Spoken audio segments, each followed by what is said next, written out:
सिंह द्वार पूर्व दरवाजा। सिंह द्वार मंदिर के मुख्य दरवाजा है। इस दरवाजे के सामने अरुण स्तंभ है। प्रवेश पथ के दोनों ओर सिंह की दो बड़ी बड़ी प्रस्तर मूर्तियां हैं, इसलिए इस द्वार को सिंह द्वार कहा जाता है। सिंह द्वार के आगे पतित पावन की मूर्ति है। इसके आगे बढ़ने से 22 सीढ़ियां आती है। इस दरवाजे से 22 पावदान पार करके मंदिर के अंदर जाना पड़ता है। दक्षिण द्वार अश्व दरवाजा। श्री मंदिर के दक्षिण दिशा में यह द्वार है। दक्षिण दरवाजे से ऊपर जाते समय काले और सफेद घोड़े पर हाथ में तलवार पकड़कर बैठने वाले भगवान बलभद्र और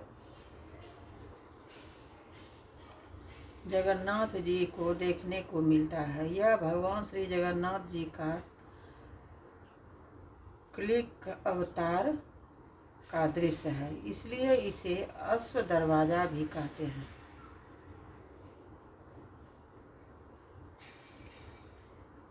दक्षिण द्वार के देहली पर नवग्रह की मूर्तियां हैं। इस दरवाजे से 5 पावदान पार करके मंदिर के अंदर जाना पड़ता है। इस द्वार से पुरी के महाराजा और महारानी तथा नेपाल का राजा आदि जगन्नाथ जी को दर्शन के लिए प्रवेश करते हैं।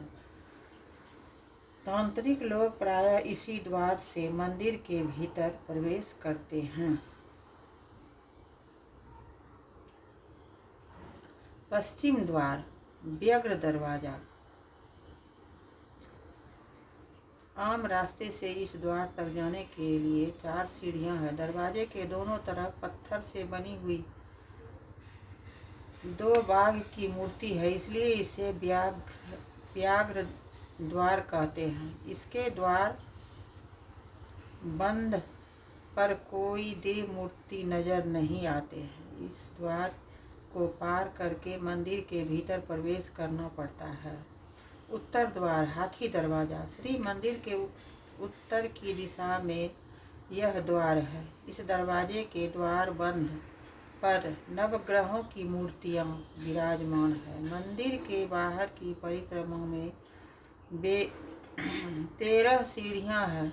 द्वार के दोनों पार्श्व में अस्तर निर्मित 2 हाथी है, इसलिए इसे हाथी दरवाजा कहते हैं। इस द्वार के गुम्मट में बहुत सारे चेमिड चटिया नाम से एक प्रकार के पक्षी वास करते हैं, इसलिए इसे चेमिड द्वार भी कहते हैं। नव कलेवर के समय चतुर्भुज मूर्ति के इस द्वार होकर कोयल बैकुंठ को लिया जाता है।